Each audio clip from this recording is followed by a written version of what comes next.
আজকে জীবনে এতটাও বড় হতে চাইনি যে এমন একটা সময় যেখানে ঈদের সালামি নিতে নয়, এরপর দিতে হয়।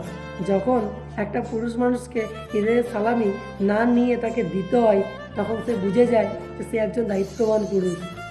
আজকে সে ততদিন পর্যন্ত সে সালামি নেয়, ততদিন যতদিন সে একটা পিচ্ছি মানুষ হয়ে থাকে।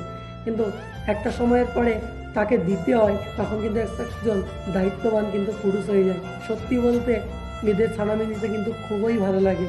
কিন্তু দুঃখের ব্যাপার হচ্ছে এটাই যে আমরা এখন বড় হয়ে গেছি, আমরা এখন ঈদের সালামি আর চাইতে পারি না।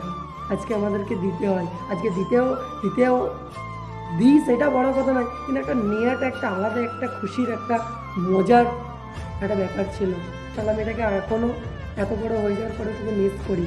সেই সালামিটা একটা কিন্তু বিরাট একটা খুশির। আজকে এত টাকা ইনকাম করার পরেও আজকে সেই ঈদের সালামিটা কিন্তু সবথেকে বড় একটা জায়গায় একটা ছিল। তো আজকের ভিডিওটা এতটুকুই। তোমরা কোথা থেকে ভিডিওটা দেখছো অবশ্যই জানাবে। Thank you so much.